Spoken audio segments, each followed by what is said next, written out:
Okay, so today is 9-6, and we're talking a little bit about physical separations. So, I've drawn a chart here, and this is kind of like the chart that you're filling in for your pre-lab. Now, right now, we're just talking about solubility, okay? And these are probably a little hard to read. Let me see if I can improve that any. Soluble in water, and then I've got soluble in alcohol. And we could just say like isopropyl alcohol. That's plain old rubbing alcohol. It's a great solvent. And soluble in hexane. Whoops. Well, so much for that. What's hexane? Oh, doesn't matter. You don't have to know. It's a solvent. It's an organic chemical, and it's a solvent. And it's something that is used sometimes to dissolve other substances. So I have 3 potential solvents, and I have 3 substances. Substance A, B, and C. We don't know what they are. Maybe they're all white crystalline substances. It could all be salt or sugar or sand for all we know. But when we look at a solubility chart and we want to think about separating these, and if we're looking at solubilities, we're separating them how? Through heating, magnetism, hand separation, manual separation, or filtration, if we're looking at differences in solubility. This would be filtration. We're going to separate them via filtration. So these are typically given as a yes or no. Yes, yes, yes. Can we separate these by filtering them with water? What happens if we put our combination of A, B, and C, I'll draw it, and we have some A, some B, and some C in this little beaker. What happens if we add water to it? Which one of them is going to dissolve? All of them. We dump it through a filter. What's left in the filter? Nothing. So water isn't going to help us. Water will not help us. Well, what if I go to the next step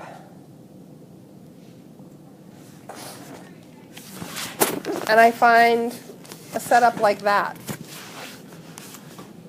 Can I separate any of these things by using alcohol as my solvent? Yeah. Which one can I separate? A. So if I take A and B, A, B, and C, and I add alcohol to it, and I'm just kind of coating this with the green from the chart. B and C are going to dissolve. A is going to be a solid. And if I pour that then through my filter, there's my not so great filter, I'm going to end up with A in the filter and dissolved, actually let me do this, dissolved, no, bad.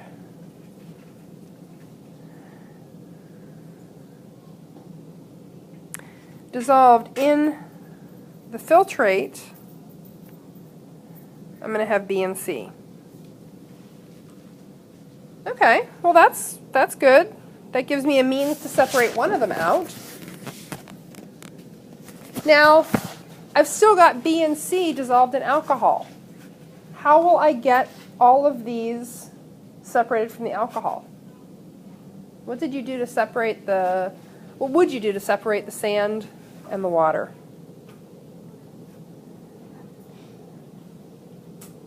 Talk about it at your tables for a second.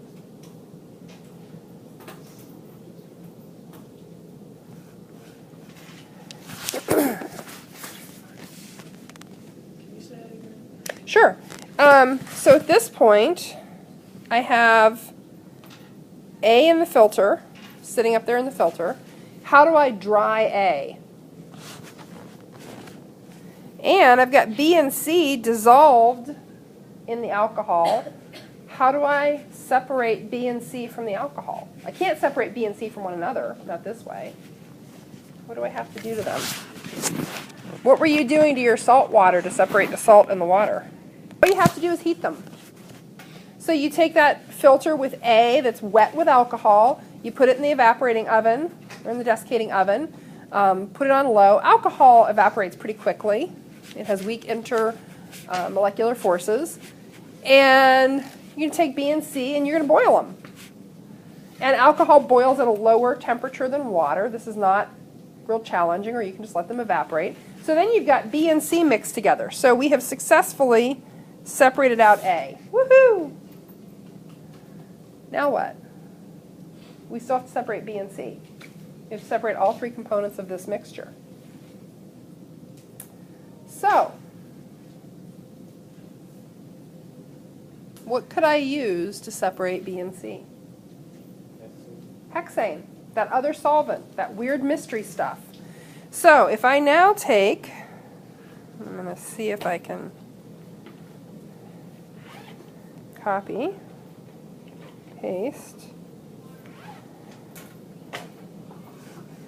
I'm going to add some mythical hexane to that. And I'm going to run this through another filter. Ooh, that's a terrible funnel. Let's see if I can fix that.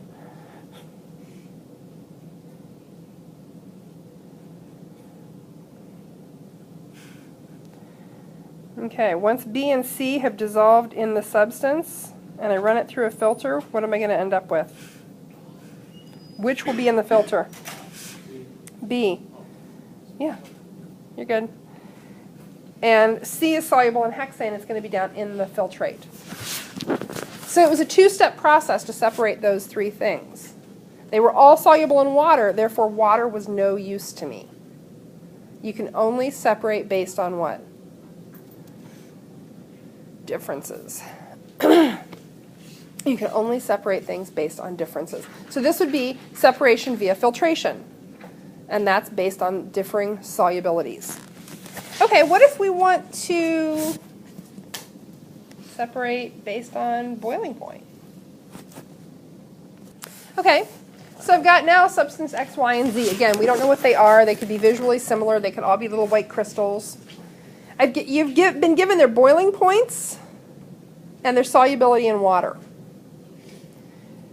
So if we didn't think about boiling point, could we separate any of these things based on solubility in water? Which one? Y. We could get Y out of here in a filter, and we would still have X and Z in a filtrate. If we had X and Z together, and they're, well, actually, X is probably a liquid at room temperature. We don't know about Z. To what temperature would I have to heat it to make sure that all of X disappeared, boiled off?